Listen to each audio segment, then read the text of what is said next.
Hello, everybody. Welcome to our podcast. We're going to be talking about recent events regarding, well, not really recent anymore. It was kind of a couple months ago, but Governor Kevin Stitt, his leaving remarks after leaving office was that he was going to be harsher on weed and he was going to try to repeal the legalization of weed laws because he believes, as in quote, that when weed was legalized, it was opening Pandora's box. My name is Matthew Marsh. I'm joined today by Caleb Brooks. And can you just get us started by talking about your personal experiences with marijuana? So, I know a lot of people that are kind of similar to me kind of started it before they were supposed to, and illegally. See, I have a medical card and everything. I smoke it. When I was 18. Um, Personally, I've never had an issue with it. Like I quit over, I think, 200 and let me look. I have the date saved real quick. 264 days ago, I've quit.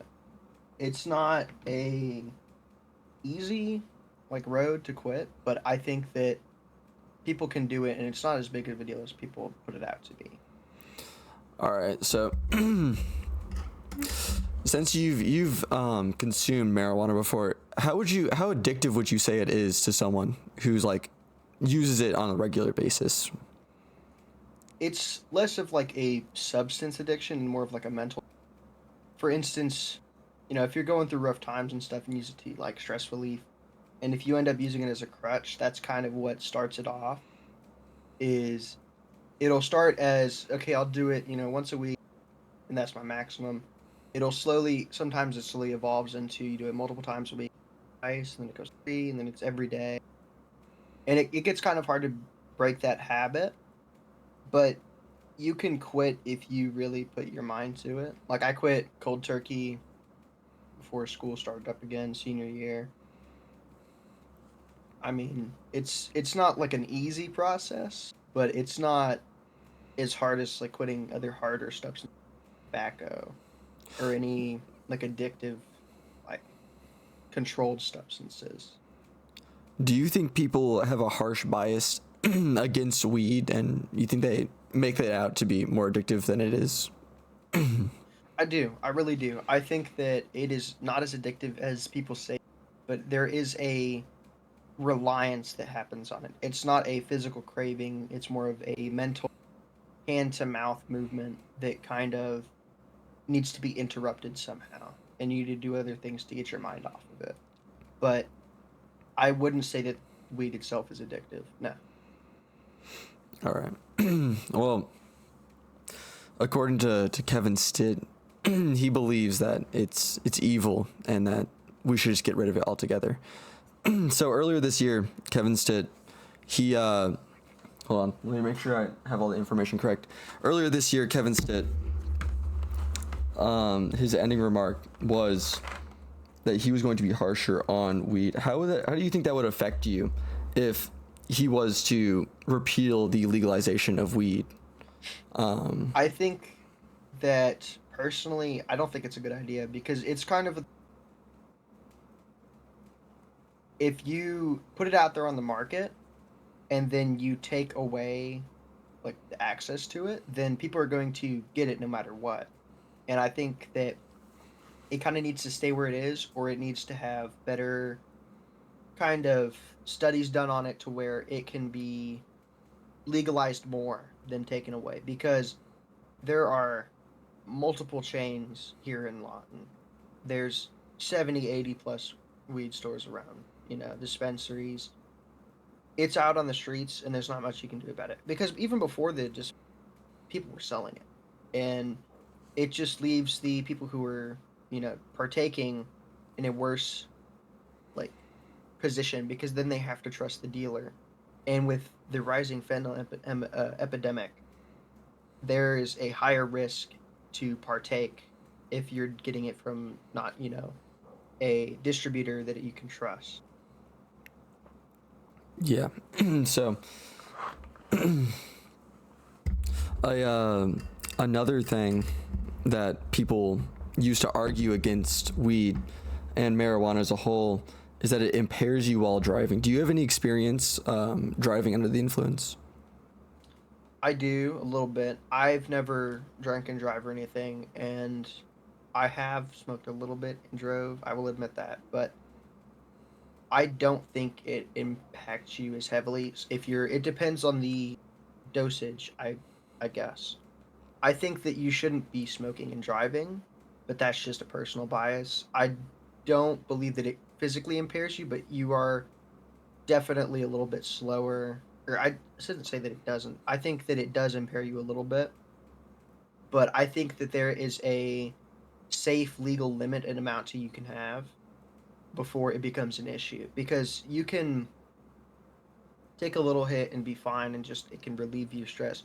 But if you're, for lack of a better term, zooted out of your mind and stuff, and you're not physically responding, or if you're slowed down, I think that it could become an issue if you're doing too much too quickly and you're just not fit to be driving or operating a vehicle or machinery. Yeah, so what I would say, I think the biggest counterpoint to that would be was people who smoke and drive are I feel like they're better drivers than the people who are like under the influence of like alcohol or harder substances, and that like even though marijuana doesn't impair you, there's tons of substances out there that people use while they're operating vehicles that result in worse accidents, I would say, because they impair you more than I would say marijuana would. An argument some people have is that, or at least unbiased people, or not unbiased, biased people who have just heard stuff about marijuana and are misinformed, is that marijuana is like itself dangerous. Do you, in your personal experience, do you think marijuana is dangerous? No, I don't think that marijuana itself is personally dangerous. It's not addictive substance. Uh, it's not life threatening. You can't overdose on it. It's simply the safest option out there for anybody who's looking for a little bit of something to take the edge off, to be honest. Now, I think that it is becoming an issue with the younger people, and the people are vaping and smoking before they're legally 18 or 21 or anything.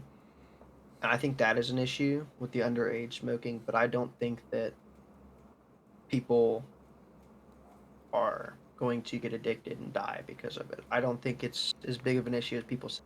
I think it's kind of just an overblown kind of deal. So yeah, in my research about this subject, I came across something. Marijuana is almost like impossible to not overdose on. You can overdose on marijuana, but it's almost impossible to like ingest a lethal amount of marijuana, because you have to ingest just so much marijuana compared to things like alcohol, where drinking a lot of it, you can have liver failure, you can have alcohol poisoning and stuff. Weed, if people don't know, marijuana is extremely safe. It's the worst that will happen is the more you take it, the more effects it'll have on you. Like it'll have, like, you'll have a stronger high. You can also feel more nausea if it makes you nauseous and stuff. You may vomit a lot, but there's almost nothing that marijuana can do to you that would end up in like killing you, unless you pair it with something like, if you were driving and you're using marijuana, obviously you can lethally, something lethal could happen there. You could get into a crash. Another thing, a lot of people who don't know about the subject, they just believe a lot of things that they're told, but okay, bro, I'm being rage baited right now. That's so evil.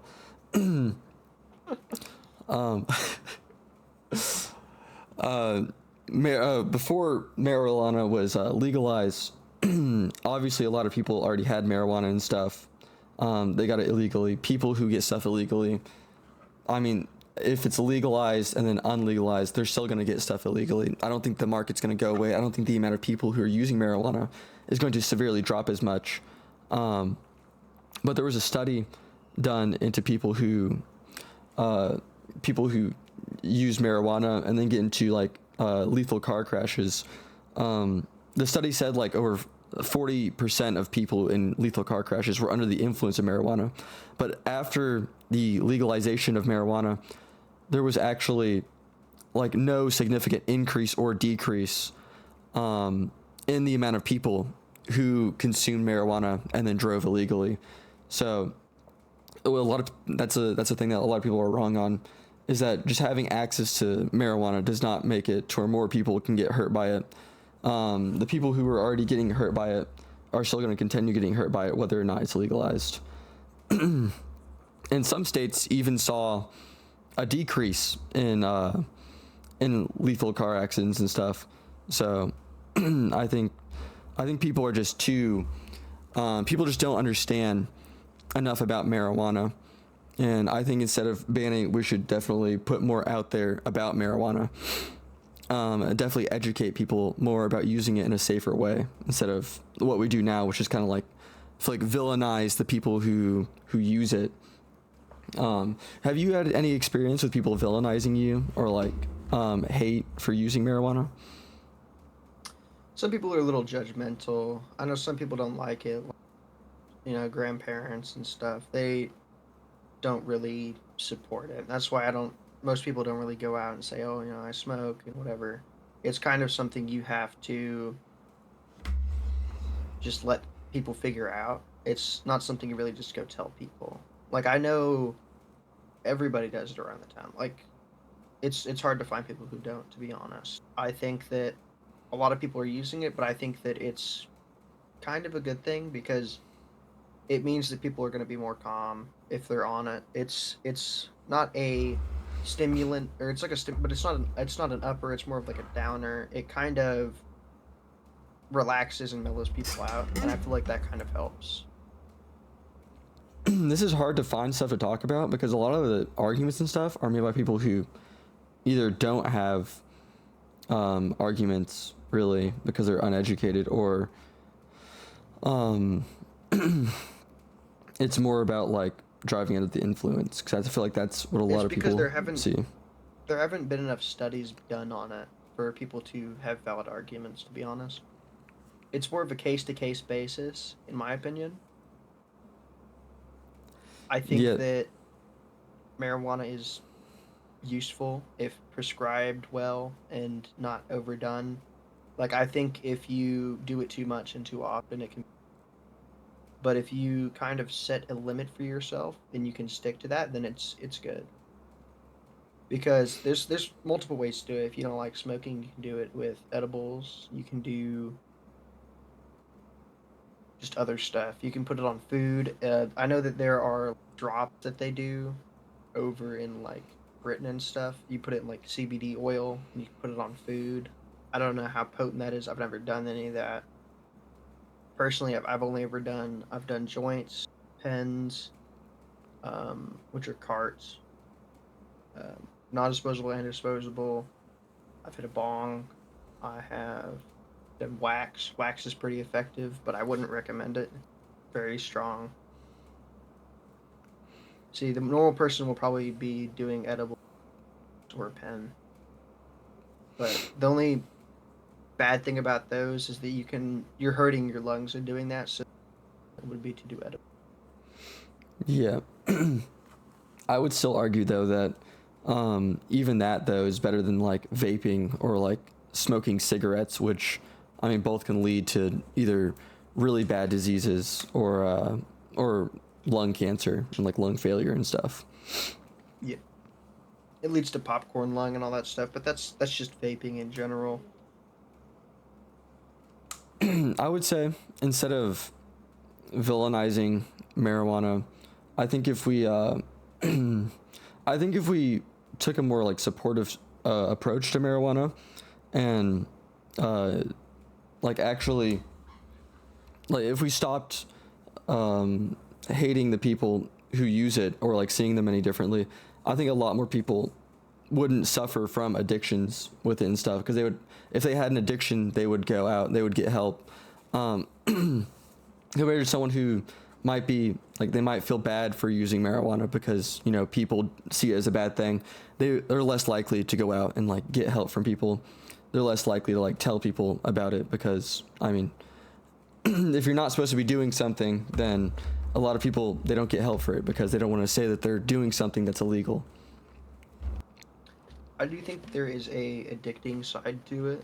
Like you can get addicted to the feeling of feeling good, and it does kind of affect your perception on life. It's like it does kind of make everything without it kind of boring for a good minute, and that's one of the hardest parts about quitting, is that everything feels better while on it. And I think that was probably the hardest part about quitting for me.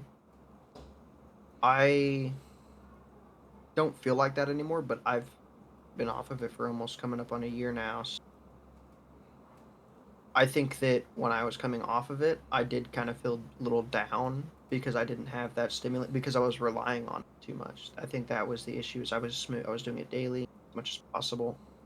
I was sneaking it in before I got to school, before I got to do anything. I brought it with me when I was camping and stuff. I couldn't get away from it. But it's possible to quit, and it's not addictive, but the feeling of everybody wants to feel good. You know what I mean? Everyone wants to feel happy, less stressed. And I use it to personally self-medicate because I have severe ADHD and anxiety, so it kind of helps mellow me out a little bit. Yeah, a lot of the support for marijuana is that it can it can help with stuff like that. Like you can help with anxiety, or It has a lot of medicinal yeah, values. yeah, especially in like areas like PTSD and stuff where they're constantly stressed out and they can't sleep very well and stuff. Marijuana, even though it's most of the Insomnia. time temporary and stuff, it still helps them for a little bit It because can it help you go to is. bed if you do a little bit. It'll help go to sleep and stuff, and it's nice. It One also. thing that I have Oh, had experience with and heard of is if you do too much and if you green out, because you don't overdose when you're on weed, but if you take too much and you can't handle it, then you will probably pass out or go to sleep or something just to kind of get it out of your system or something. But if you go to sleep and you take too much, you can have weed induced nightmares, and it'll kind of be not scary, but it'll kind of freak you out a little bit. But it's nothing physically harmful. It's more of a mental thing.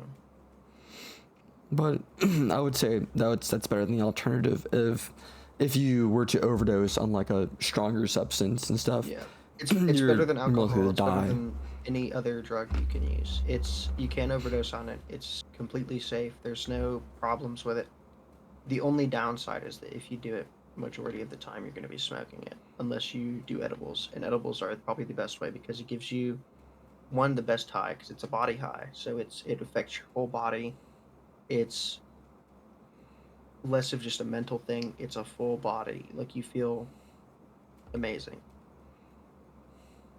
I think that if it becomes if it ever does get cracked down, I think that they should be a little less stingy and harsh on the edible side of it. I get the smoking part, but I mean, it's at the end of the day, it's up to the people. Yeah, so marijuana, I mean, it's legal on the state level, but it's still illegal on the federal level Yeah, and stuff. you can't But take it across borders. You'll get in yeah, trouble. it's And if you're ever traveling with it, keep it in the trunk because if it's in the back seat or anything, they can arrest possession because it's possessing it and transporting it are two different things. yeah, I feel like people. I mean, there's still people in prison and stuff who are in prison for just having marijuana Just on having it them. in the car So, seat or something. and that's Like like, if you have a bag of joints in the back of the car seat, a cop can pull you over and get you arrested for just having possession of it. yeah, If you and I don't mean, have a medical card or anything, so the best case of action is just put it in your trunk, drive home, and then just put it somewhere. and realistically, that's not even really helping the people. If they had a problem and they get arrested for it, it's I mean, they're taking away years of that person's life, And I mean, that's something you can't get back, is all that time that you'd spend in jail for something of just having marijuana. Yeah. Over a substance, it's- it's not even that harmful. Yeah, when it's honestly, it's less harmful than a lot of the things that are legal and that a lot of people do use to de-stress. I would argue cigarettes would be worse than marijuana.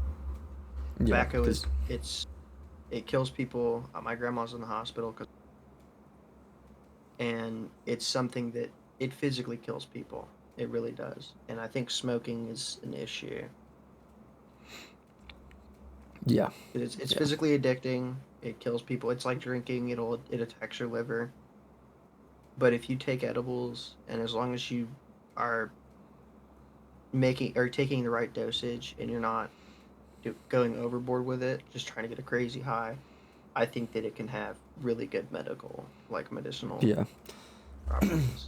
Especially since it's a muscle relaxer and stuff. It can help with a lot of like chronic pains and stuff. That's where what it's mostly given to people for, is for like if you had Yeah, back pain. if you had like something where like your muscles seize up, right, and like they get really hard to like they don't like stretch out and stuff, and like you feel like you're in pain all the time because of like certain diseases, like what's it called? There's a specific one. What is it? Hold on, I just wrote about this. Like Parkinson's disease and stuff. They have problems with their muscles and everything, and they constantly feel like they're in pain. But I mean, when they're prescribed marijuana, it's like it's literally a pain reliever. It's one of the best pain relievers because it's less addicting than a lot of other pain relievers like opiates and stuff like that.